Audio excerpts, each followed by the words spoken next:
Back in 2017, I was about 6 months out of an internship with a local law firm. I was a junior legal assistant as part of a retainer team for a statewide biodiesel business. It wasn't my only assignment, but it was the one I was formally hired for. However, during downtime, I was bounced around various teams all throughout the year. It was early February when the call came. The biodiesel place had a new owner, and he wanted to shake things up. Our jobs were safe, but he wanted to make some investments. New manufacturing plants, 2 in Missouri and 1 to the west, within reasonable driving range from their warehouses. Only problem was there were no suitable properties to build on. This could be a multi-million-dollar kind of thing, but we didn't have a property to sign off on. That is, until I realized the area they were looking at, my old hometown of Tomskog, Minnesota. I suggested looking into an old property I'd gone by 1,000 times on my way to school. It was this massive empty field on the outskirts of the town with nothing but a few rundown houses that could be easily torn down. We knew the place was privately owned but had no idea of who the proprietor was. My boss was ecstatic.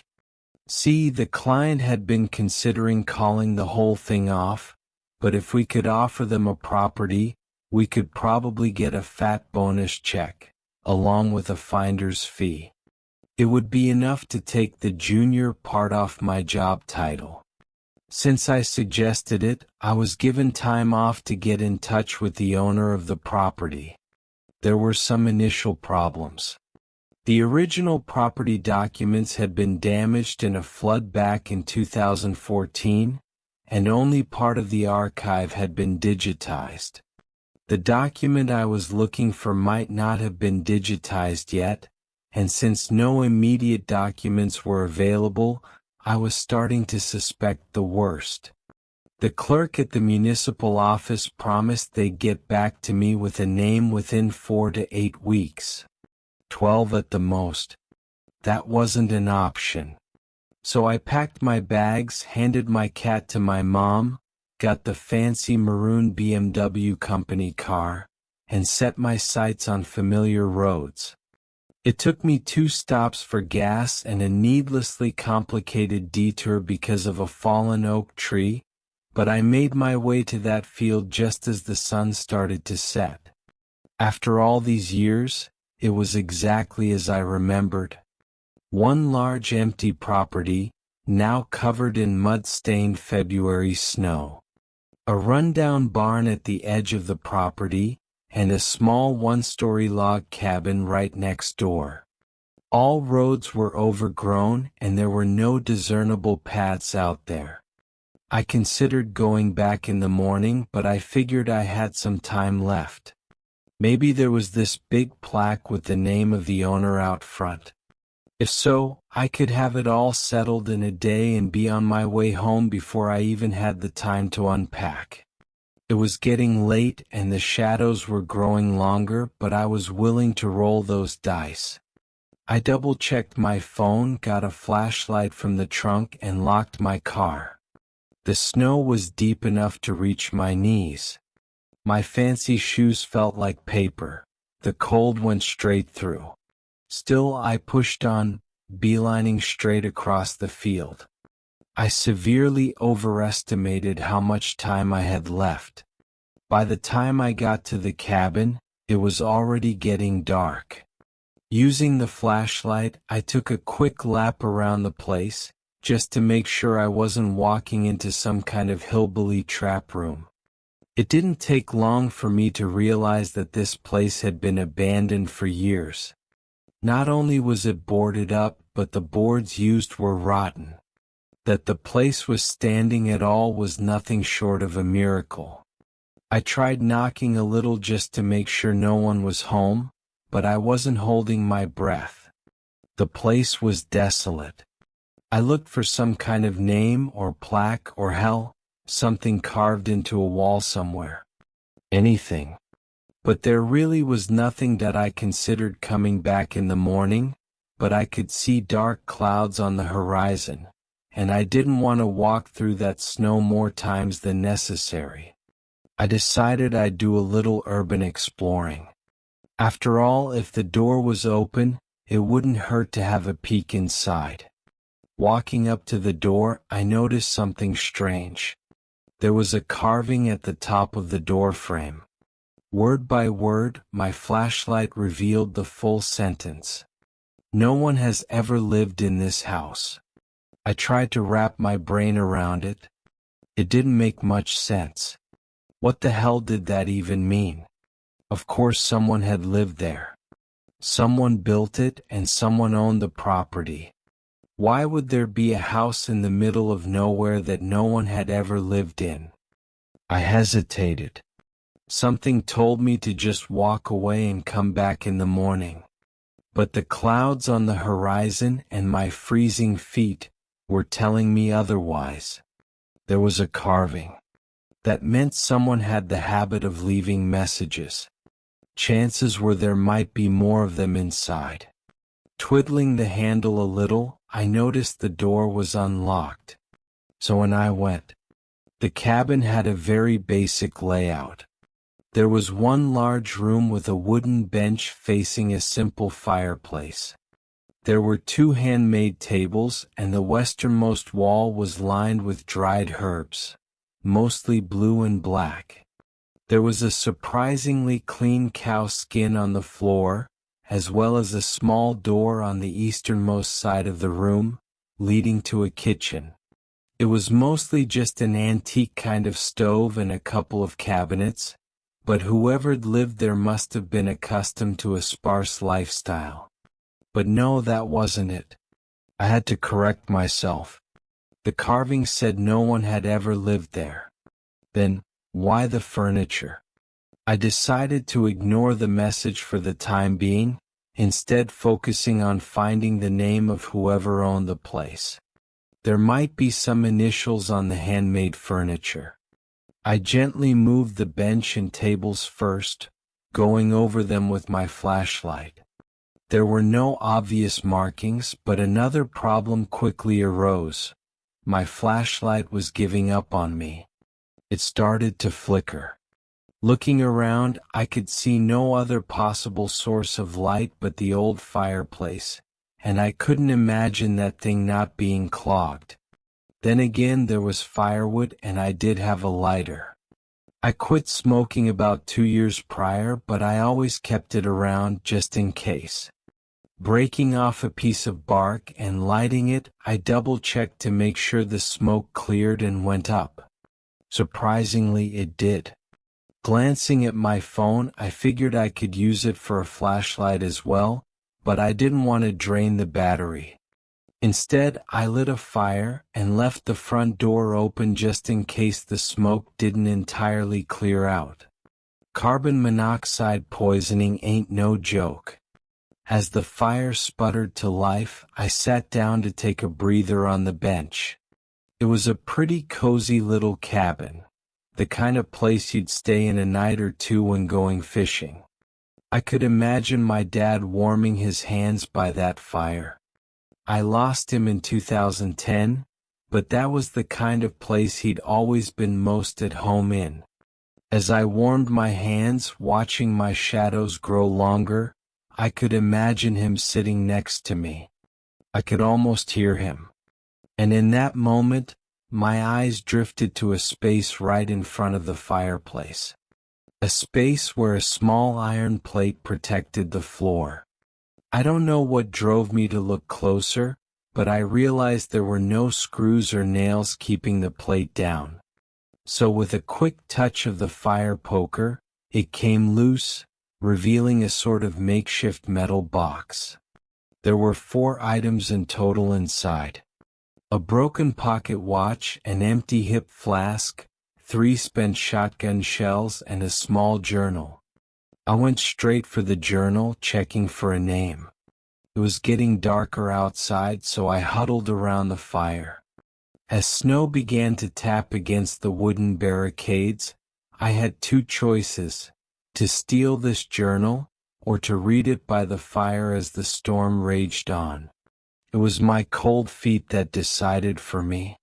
I took off my shoes and warmed them by the fire, as I started to slowly read my way through the rough cursive text of the old journal. Not the kind of job I'd imagined I'd do at a law firm, but things never quite go the way you've planned. I opened the first page, hoping to find a name. Instead, I was greeted by a strange text. Journal written by. Then nothing. That was it. No name, just that.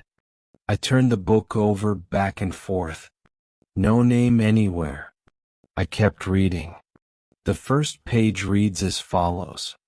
I once had name and creed. A couple of truths thrown to the grave long before my end. Now I remain battered and empty. My history is unusual as my mind turns sun-bleached and distant. My heart burns of wrath, but I cannot recall as to why. I turned the page. I couldn't help but to be intrigued, if not for any other reason than to find the name of the author. This house is not my property, and to my recollection, no one has ever lived here. He proceeded to discuss at length the part of his history that he did remember. Growing up in Wisconsin, being the son of a shoemaker, little anecdotes of a long life. His first kiss, his first love, his first house. But the further along he tried to remember, the foggier it got. I was starting to think I might never find a name. But I wasn't sure why. At some point, the author recalled something happening. He couldn't explain what or why or where, but he could recall something upsetting his routine. Something came to him and it made him upset. He spoke about putting up barricades, keeping a loaded shotgun at the ready, and locking himself inside for days on end. It might have been here that I made my stand, he wrote star. It could be. It should be. But I can't say that it was. Asterisk. He would go on to detail some sort of struggle, but he couldn't picture what it was against. The text was so strangely written. I could tell there were segments as if written piece by piece, but it was impossible to tell just how much time had passed between them.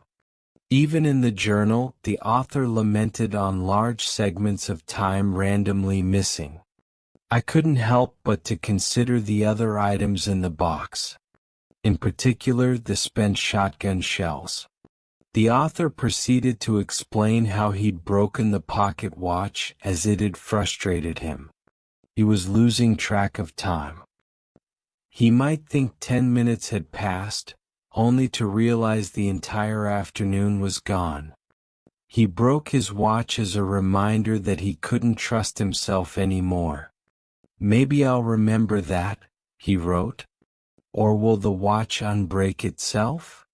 I was disrupted from my read by a sudden noise.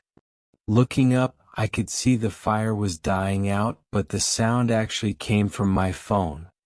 Turns out it was my automated time to go to bed alert. I'd been sitting there for 6 hours. That didn't make sense. I stood up, clutching the journal. There was nothing there. The cabin was empty, but I couldn't escape this sudden sense of dread. Like something awful had just happened, but I couldn't say exactly what. Looking down on the journal, I suddenly realized that I felt exactly as described by the author. I felt this unexplainable anxiousness. Like that uneasy feeling you get when you feel that someone is watching you, only more palpable. Standing up, with my back to the fireplace, I continued reading. He continued to explain how his flask was empty, but that he couldn't remember drinking from it.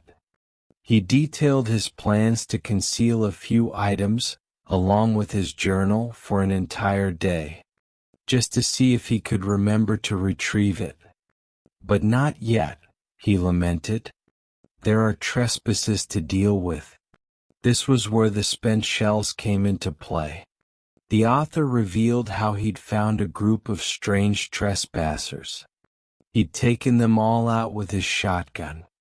He wrote in detail about shooting 3 times, but that he couldn't remember anything about them. Men, women, or children, there was no way to tell. I buried them by the barn, he detailed. It seemed like the right thing to do. Why am I crying? As the journal neared its end, the author tried to summarize his remaining thoughts. Something came to him, wherever he was. It did something, and as a result, everything was destroyed. He was devastated but couldn't even remember why. It was like muscle memory. Something in his body was remembering the sadness. I inscribe upon this door, he wrote, that no one has ever lived here. I do not recall this place or anyone living here. It serves as a warning and a reminder that this is not my home. And with the final page, the author documented putting it all in a sort of hidden lockbox in front of the fire. He would do so for one day to see if he could remember retrieving it. Evidently he couldn't. With the final words on the final page, he gave one last piece of insight. Perhaps in a moment of clarity. It started when I lit the fire, he wrote. Everything turned worse after I lit the fire. Looking back at the fireplace and the sputtering logs, I slowly came to the realization of what kind of situation I'd put myself in. I had accidentally followed the footsteps of a man who used to be in that cabin. A man that might have owned it but couldn't even remember it. Or who knows, maybe he was just passing by. I decided to take my chances and just leave. I brought the journal along, opened the door, and prepared to brave the weather. But something happened right then and there. Something made me stop, and I just stood there. I stood there long enough for my hands to turn blue, and I only snapped out of it when a snowflake hit my eye. I wasn't alone. There was something there, and it was doing something to me. I had rung the damn dinner bell.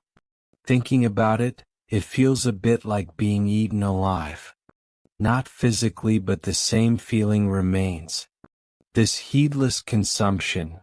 Something taking an intimate part of what makes you into you and tearing it away. That's what I still remember. That's what it feels like. But it is hard to explain something I can't remember. It feels like a void in your mind, but you have this instinct to fill it with something bad. Like watching a scary movie and knowing something horrifying is about to pop up. Every time I think about it, trying to picture it in my mind, I get that same feeling. Sometimes my mind fills it as a sort of organic darkness, roughly shaped as a person. Other times it's just some guy. It changes whenever I look back at it because there's nothing there for me to remember, so my mind fills in the blanks. But who's to say that all those blanks are false? I turned around and realized I'd been exposed to this thing. It was doing something to me, and it was bad enough to make me run headfirst into the dark. Looking back at this, all I really remember feeling was that immense panic. A prey reflex, like trying to escape a wild animal. I ended up in the old barn, where I hid behind a mound of debris next to one of the collapsed walls. My fingers were freezing, but I was going to call for help, no matter what. Only problem was I couldn't remember the code to unlock the phone. I tried, but between my fingers being too cold to register and something unfathomable approaching from just around the corner, I decided it was better to hunker down and be quiet. Because, while I can't remember anything about the physical features of it, I remember thinking it wasn't very perceptive for some reason. It passed me by, but I couldn't make any sounds without revealing my position. Calling for help was out of the question. Instead, I turned my attention back to the journal. My lock screen had a bright picture blurred in the background, allowing me to use it as a makeshift mini flashlight of sorts. For some reason, I wasn't afraid that the creature would spot me visually. Perhaps it didn't have eyes? I turned the pages back and forth, looking for a particular segment. There was something about the weapon the author had used to deal with the intruders that left me wondering. But I could barely make out anything in that journal. Between my pounding heart, my freezing hands, and the strange thing lurking about, I couldn't make heads or tails of the damned cursive text.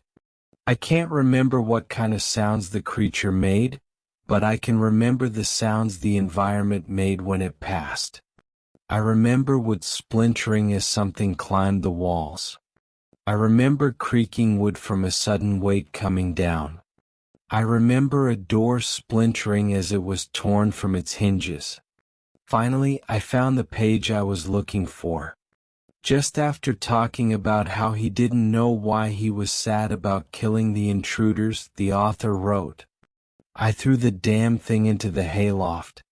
I have not been able to retrieve it, as the memory of its shape eludes me. How does one recognize a weapon that one has no recollection of ever wielding? I waited for the entity to step outside before I made my way upstairs. It is a strange feeling trying to balance the instinct to run with the obsessive thought of staying quiet. Every creaking floorboard sent shivers down my spine, curling my toes in anticipation of something running me down. But nothing happened. It didn't take long for me to find it. An old double-barreled hunting rifle. Looking over it, I saw that there was some sort of shell still loaded. Perhaps it'd work. Perhaps not. I was no expert, and I didn't have much of a choice but to try. I'd be a sitting duck out there without it. After all, I couldn't remember where I'd parked my car. I decided to go on the offensive. I made my way down the stairs a little too quick, and before long I heard this scurrying noise as something entered the old barn. I remember standing a good 15 feet away from it and raising the weapon towards it. It stopped, but so did I. For a while we just sort of circled one another.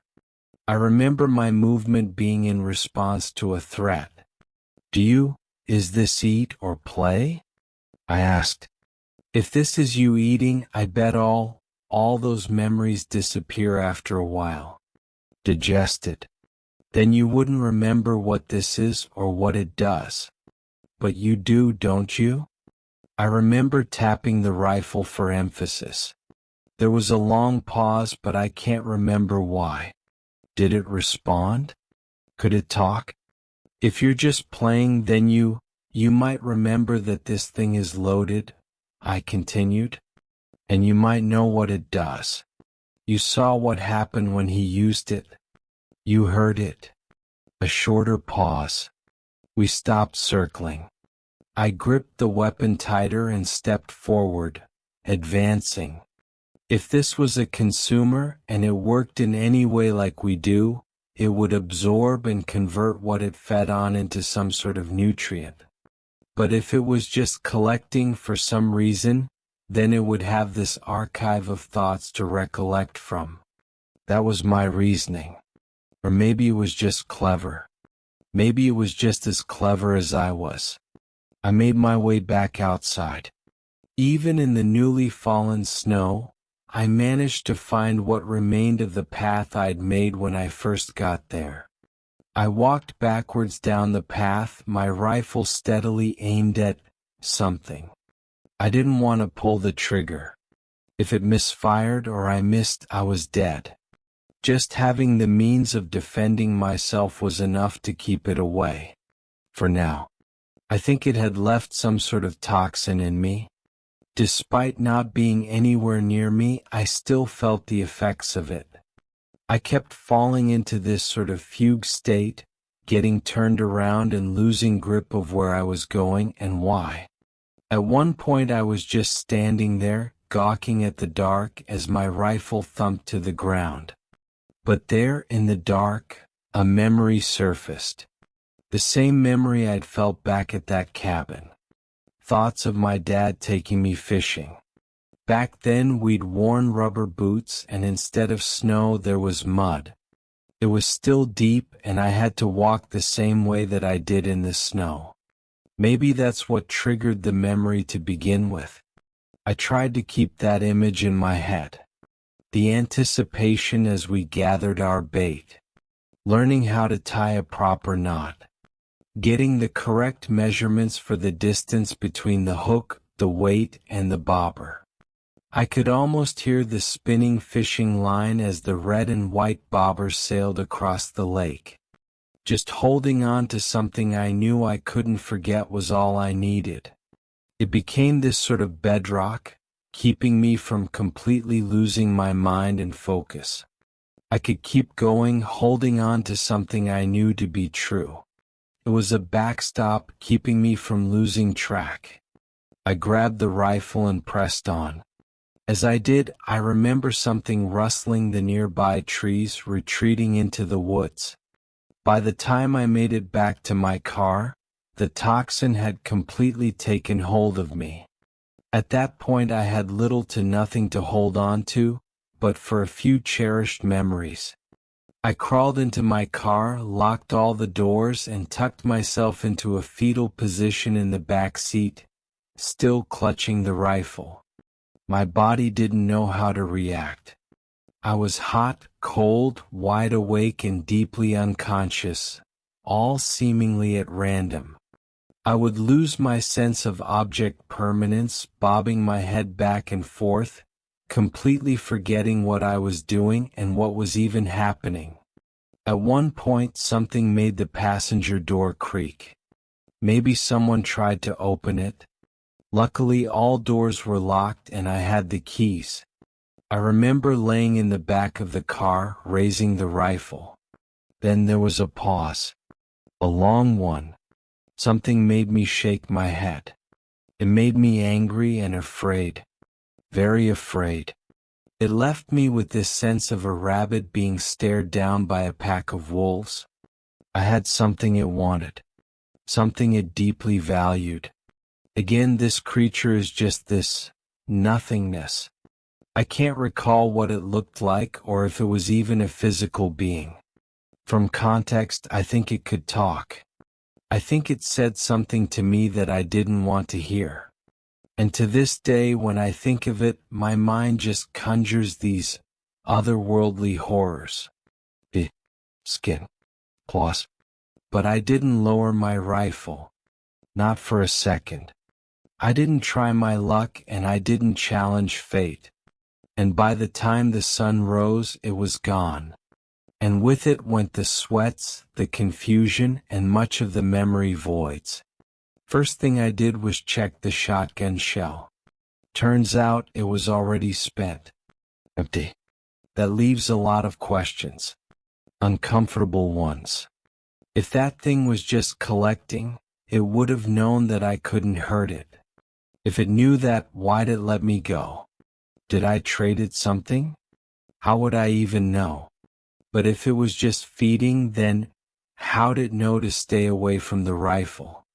I have managed to put this story together piece by piece. Some of my memories are still a bit touch and go, but this is the most complete retelling I can make. I've tried to fill in as many blanks as I can, but it's hard. I kept the journal. I think I still have it somewhere. I showed it to my boss, but it was a weak comfort. The client eventually ended up choosing another site, leaving us in an awful position. Needless to say, that trip didn't get me promoted. That happened years later. Yeah, I still work there. Same firm. I get the feeling that this thing didn't just make people forget things. It made people be forgotten too. Despite all my efforts, Not a single person I've met or talked to can remember anyone ever hearing anything about the people who used to live here. Even the cleric at the municipal office kept forgetting I'd even made the request to inquire about the land to begin with. That might have just been laziness though. But I get this feeling that I'm missing something. Even though I've wrapped my head around most of this and most of what happened out there, I often get the feeling that I lost something.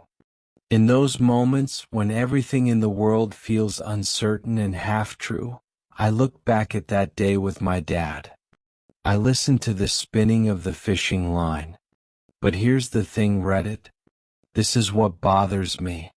This is what made me want to post, to kind of save this for posterity. Like a journal of my own, hidden by my own fireplace. Lately, I can't remember what my dad's eyes looked like.